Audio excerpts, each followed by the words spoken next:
नमस्कार, आप देख रहे हैं हॉर्नबिल टीवी। छत्तीसगढ़ की खबरों के हिंदी बुलेटिन हमारे छत्तीसगढ़ में मैं माही आपका स्वागत करती हूँ। बिलासपुर जिले के विंध्यासा रैनीकट में गुरुवार शाम एक दर्दनाक हादसे में 38 वर्षीय युवक की डूबने से मौत हो गई।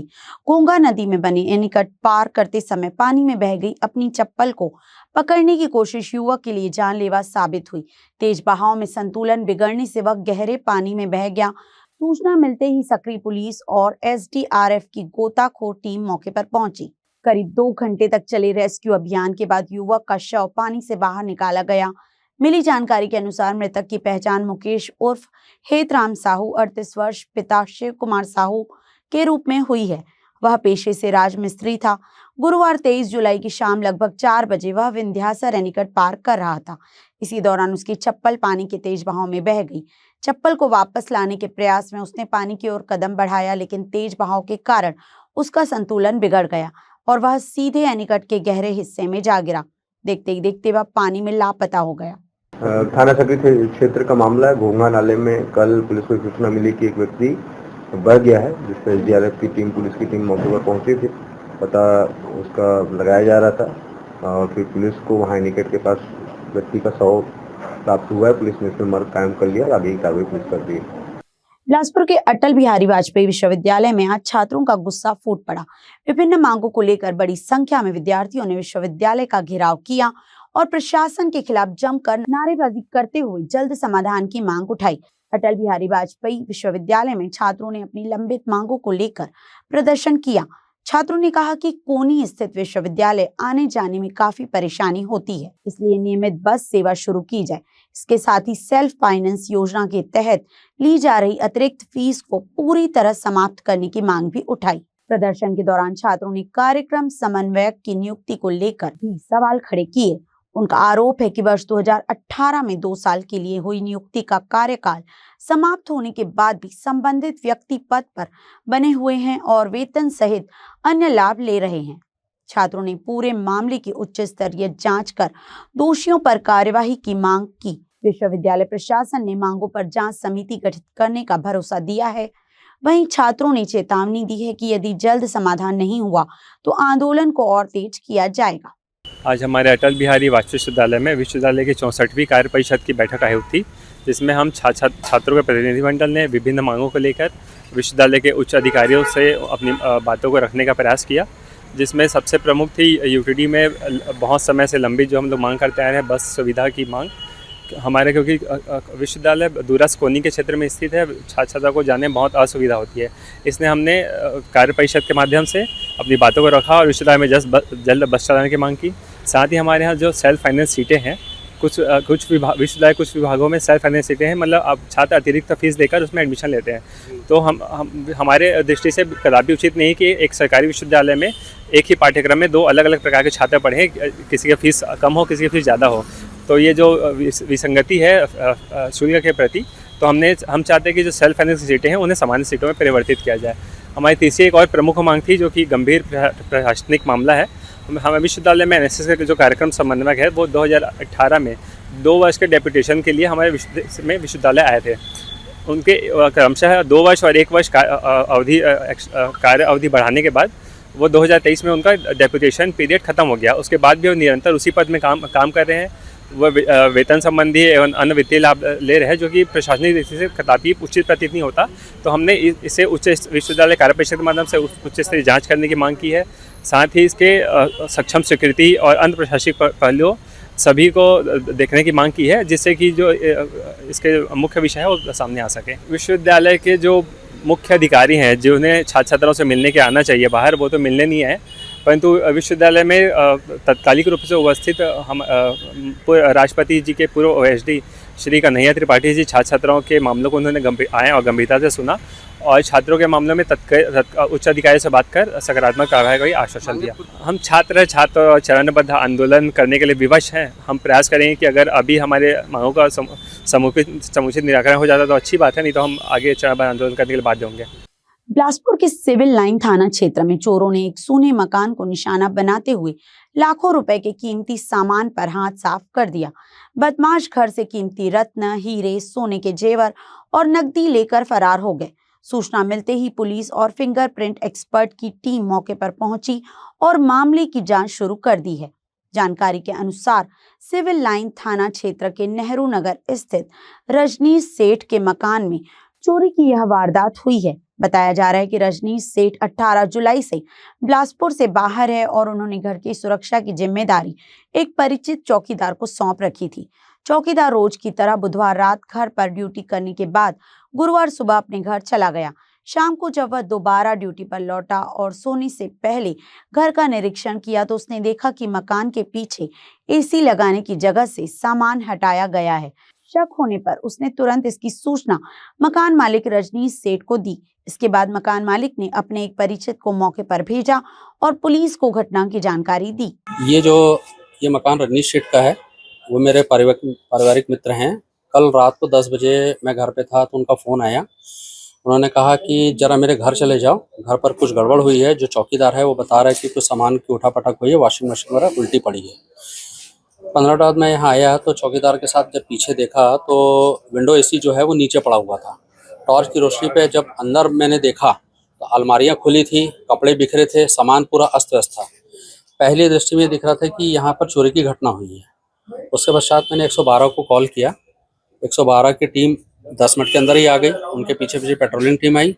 मकान की चाबी पड़ोस में थी, रजनीश ने वो चाबी दिलाई। फिर पेट्रोलिंग टीम के साथ हमने मकान का दरवाज़ा खोला और जो पेट्रोलिंग टीम थी उन्होंने मुझसे आकलन पूछा कि क्या क्या चोरी हुआ बताइए। तो हमने वीडियो कॉल के द्वारा मकान मालिक जो रजनीश सेठ हैं उनको पूरा मकान दिखाया पेट्रोलिंग टीम के साथ में कि भाई आप ही बेहतर बता पाएंगे कि क्या चोरी हुआ है। तो प्रथम दृष्टि उन्होंने जो बताया कि 2.5 से पौने 3 लाख रुपया अलमारी पे कैश था और 20 से 25 ग्राम लगभग खानदानी जेवर थे, पुराने जेवर थे और कुछ कीमती रत्न थे जिनका अनुमान वही बता पाएंगे ठीक। हमें तो इसका अंदाज नहीं है। चोरी बता रहे हैं, ये भी वही बताएंगे क्योंकि ये तो वो भी कह रहे हैं कि कुछ मूल्यवान जो खानदानी जो पत्थर हैं, नीला, मोती, मूंगा, हीरे, इस टाइप के उसमें लॉकर पे रखे हुए थे। जो मकान मालिक कब से घर से बाहर थे? ये 18 तारीख से बाहर हैं। तो ये चौकीदार यहाँ पे था कि नहीं? और चौकीदार पता कैसे चला कि यहाँ पे घटना हुई? चौकीदार का कहना यह है कि मैं सुबह 7 बजे चला जाता था और रात के 9:30-10 बजे यहाँ आता था। तो कल सुबह भी वो 7 बजे चला गया, तब तक सब कुछ ठीक था। रात के 10 बजे आया तो उसने बताया कि मैं पहले एक राउंड लगाया पीछे तो मुझे ये सारी चीज़ें दिखी अस्त व्यस्त। क्या लगता है कहीं चौकीदारी चोर थोड़ी ना? ये पुलिस की विवेचना का विषय है, इसमें मैं क्या कह सकता हूँ। क्या कुछ घटना हुई चोरी की? नेहरू नगर गणेश चौक के पास में रहने वाले रजनीश सेठ जी हैं। वो अभी अपनी पत्नी के साथ में कहीं बाहर गए हुए हैं तीर्थ पे और उनके यहाँ रात में सोने के लिए आते हैं। वो कल जब सवेरे सो के वापस गए हैं, कल रात में फिर वापस आए हैं। इस दौरान पे कोई उनका एसी का विंडो एसी को तोड़ के अंदर घुसा हुआ है और घर का सामान बिखरा हुआ है। अलमारी भी खुली हुई है, उसमें सामान जो है अस्त व्यस्त है। कीमती सामान वहाँ से गायब है ऐसा बताना हुआ है। उसी संबंध में मौके पे आके जांच कर रहे हैं। कोई आंकड़ा निकला है कितने की चोरी? अभी दंपत्ति जब आएगा तो वो एग्जैक्टली बता पाएंगे क्योंकि हिसाब किताब उन्हीं के पास में था। उनका जो बेटा है वो रायपुर में पढ़ते हैं, वो भी आए हुए हैं, लेकिन उनको भी इस बारे में कोई आइडिया नहीं है और चौकीदार को तो एकदम से आइडिया नहीं उस चीज़ के संबंध में। तो दंपत्ति के आने पे ये स्पष्ट जो है मसरूका के संबंध में आकलन किया जा सकता है। जीएसटी से जुड़े मामलों में अब टैक्स प्रोफेशनल्स को नई अपीलीय व्यवस्था और ई फाइलिंग की आसान प्रक्रिया की जानकारी मिल सकेगी। दुर्ग टैक्स बार एसोसिएशन ने इस दिशा में एक महत्वपूर्ण कदम उठाते हुए एक दिवसीय विशेष कार्यशाला का आयोजन किया है। दुर्ग के वृंदावन होटल में आयोजित इस कार्यशाला का आयोजन छत्तीसगढ़ टैक्स बार काउंसिल के तत्वावधान में किया गया। कार्यक्रम में GST appellate tribunal Raipur bench के सदस्यों ने विशेष रूप से भाग लिया। ट्रिब्यूनल की उपाध्यक्ष और न्यायिक सदस्य प्रदीप कुमार व्यास, केंद्रीय तकनीकी सदस्य सतीश कुमार अग्रवाल और राज्य तकनीकी सदस्य चंद्रभूषण सिंह की गरिमामयी उपस्थिति रही। कार्यक्रम का मुख्य आकर्षण एडवोकेट सूरवी अग्रवाल द्वारा दी गई जीएसटी अपीलेट ट्रिब्यूनल में ई फाइलिंग की विस्तृत प्रस्तुति रही। आज का कार्यक्रम छत्तीसगढ़ बार काउंसिल और दुर्ग टैक्स बार एसोसिएशन दोनों ने मिलकर जो है रखा था। दोनों टैक्स बार काउंसिल ने और बार एसोसिएशन ने। इसमें हमने अपील फाइल करने में क्या क्या सावधानियां रखना है उसके ऊपर जो है प्रकाश डाला है।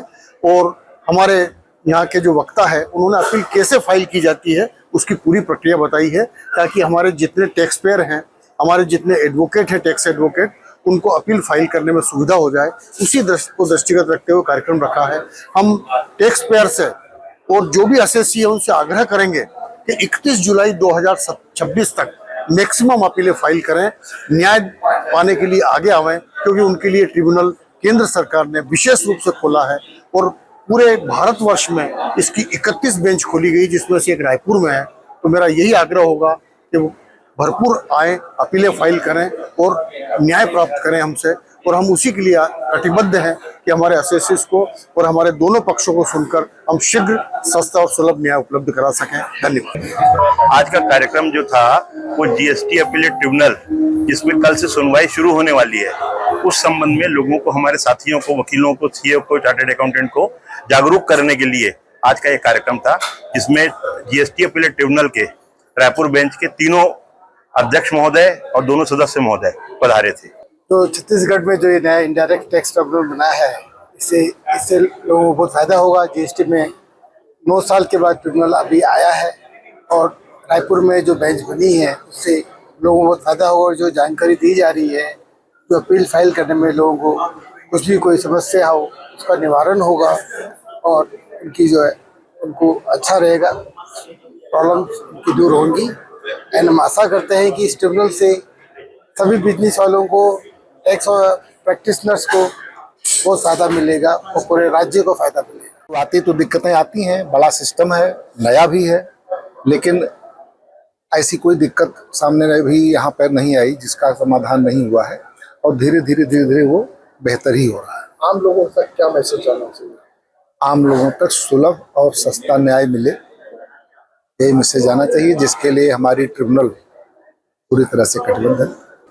दुर्ग बार एसोसिएशन और छत्तीसगढ़ टैक्स बार काउंसिल के संयुक्त तत्वाधान में जीएसटी अपीलेट ट्रिब्यूनल के हमारे जो तीनों सदस्य हैं, श्री प्रदीप व्यास जी, चंद्रभूषण सिंह जी और सतीश अग्रवाल जी को हमने आमंत्रित किया था। हम कर व्यवसायियों की, कर अधिवक्ताओं की, चार्टर्ड अकाउंटेंट की मांग थी कि पिछले 9 सालों से जो हमारे प्रदेश में बहुत सारे प्रकरण लंबित थे, जिसमें बहुत बड़ी बड़ी डिमांड विभाग द्वारा निकाली गई थी और कोई न्याय का कोई प्लेटफॉर्म हाई कोर्ट के अलावा हमारे पास उपलब्ध नहीं था। तो कल से जो ये सुनवाई प्रारंभ होने जा रही है जीएसटी अपीलेट ट्रिब्यूनल में, ये न्याय बहुत ही सुगम रूप से प्राप्त होगा, ऐसी हम आशा करते हैं और हमने हमारी बातों को उनके समक्ष रखा। देखिए, जीएसटी अपीलेट ट्रिब्यूनल जो आ रहा है ये हाइब्रिड मॉडल पे रहेगा और ये पूरा इलेक्ट्रॉनिक सिस्टम पे चलेगा। इसमें पूरी ई फाइलिंग होगी, हियरिंग्स भी जो है फिजिकल मोड में भी हो सकती है और वर्चुअल भी हो सकती है।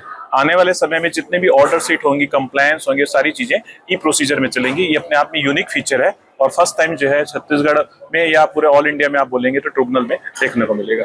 कोरिया जिले के सोनहत ब्लॉक अंतर्गत ग्राम पंचायत किशोरी में कलेक्टर रोक्तिमा यादव की मौजूदगी में 4 हेक्टेयर भूमि पर 1000 फलदार पौधों का रोपण किया गया।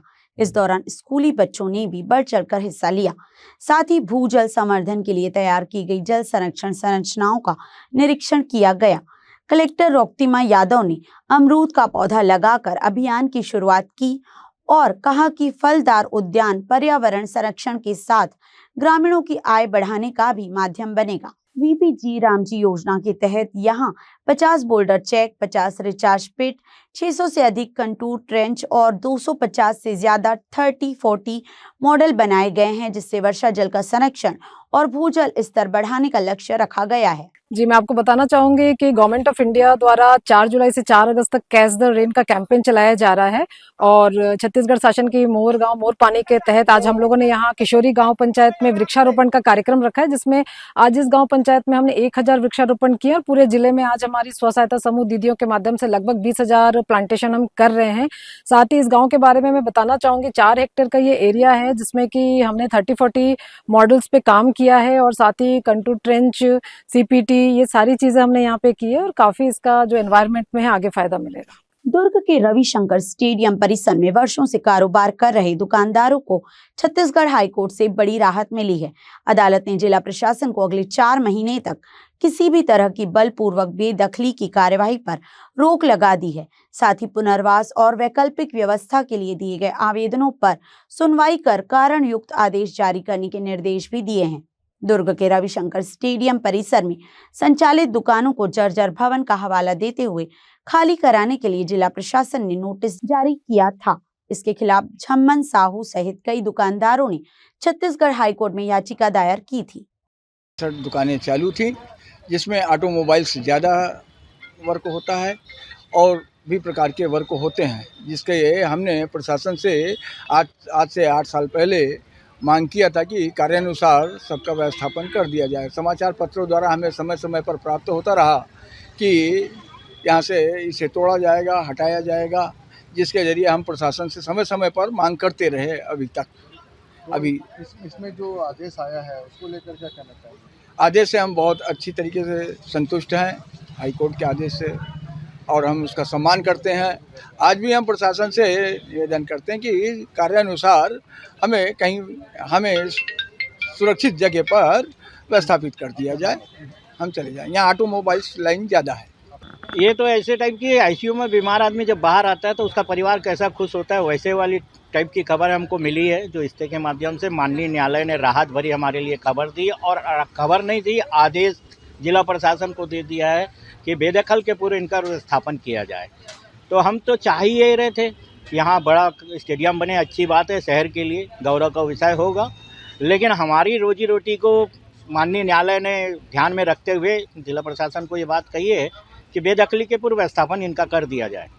हम तो शुरू से जनदर्शन में आवेदन लगा रहे थे, जब से इलेक्ट्रॉनिक और प्रिंट माध्यम से जब सूचना मिल रही थी कि यहाँ स्टेडियम बनेगा तो ये निश्चित हो गया था कि हमको यहाँ से बेदखली की जाएगी।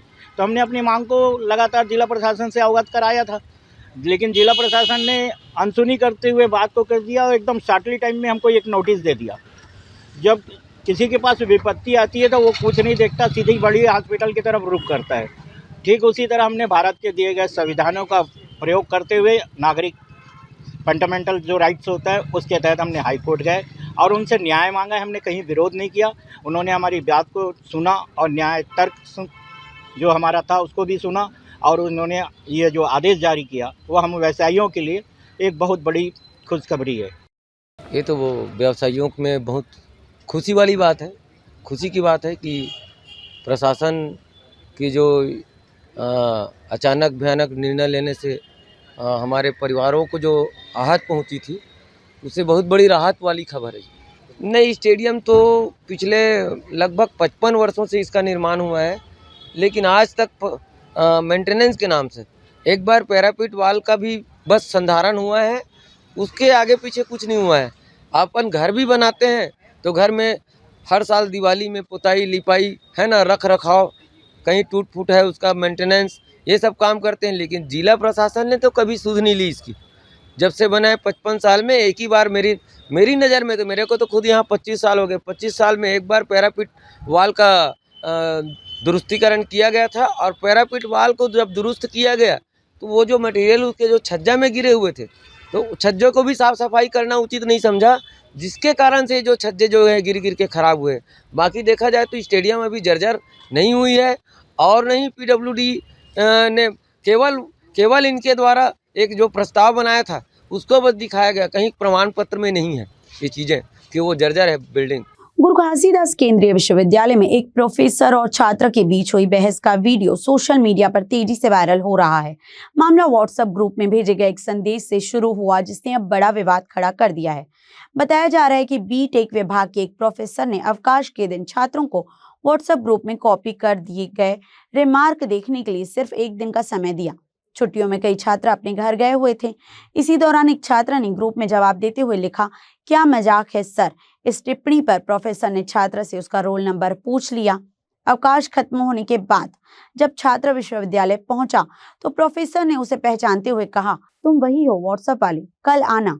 इसके बाद दोनों के बीच तीखी बहस हुई, जिसका वीडियो अब सोशल मीडिया पर वायरल है। मामले को लेकर विश्वविद्यालय में भी चर्चा तेज हो गई है।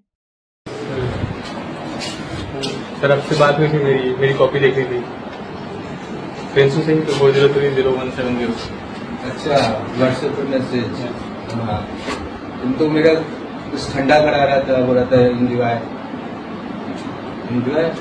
कॉपी दिखाएंगे सर? हाँ ठीक है, आना कल देखते हैं। कितने बताते हैं मैं कल कितने बजे फ्री रहता हूं, कल मिलो फिर बताते हैं।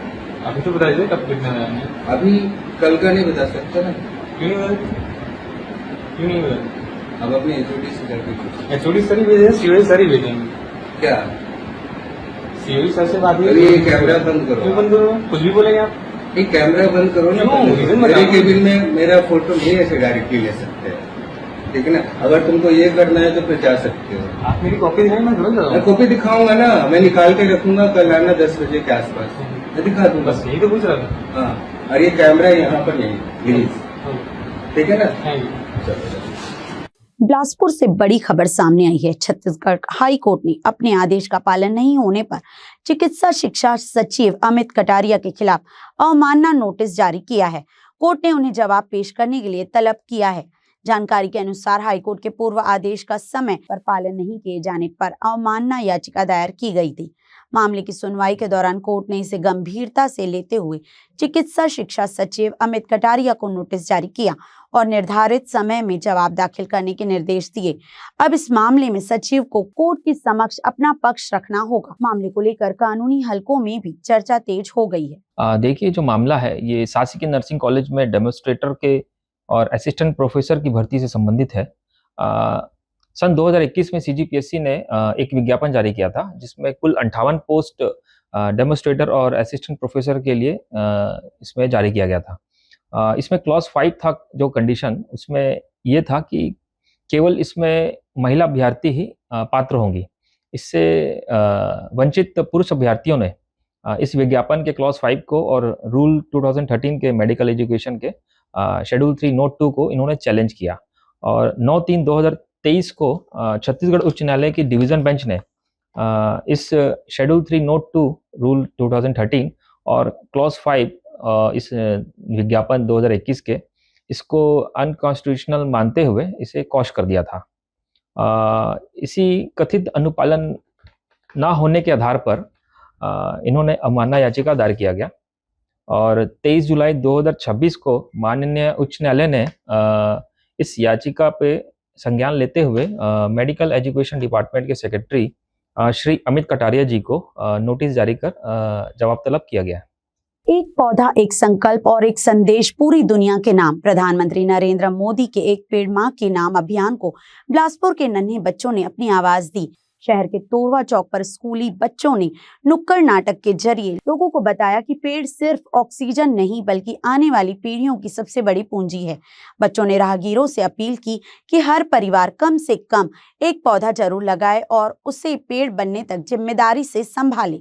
जैसा कि हमें पता है, हमारे प्रधानमंत्री ने अपनी मां के नाम एक पेड़ लगाने का अभियान शुरू किया है, तो एक जागरूक देश के नागरिक होने के नाते ये हमारा कर्तव्य बनता है कि हम सब भी कम से कम एक पेड़ लगाएं। इसीलिए हम हॉली क्रॉस के बच्चे आज यहाँ इकट्ठा हुए हैं। नुक्कड़ नाटक के माध्यम से हम सबको ये बताना चाहते हैं और जागरूक करना चाहते हैं कि हमें पेड़ हमारे लिए कितने ज़्यादा ज़रूरी हैं। मानव गतिविधियों की वजह से पेड़ों की संख्या और जंगल नष्ट होते जा रहे हैं। अंत में ये हमारा कर्तव्य बनता है एक मानव होते हुए कि हम अपने पर्यावरण की रक्षा करें।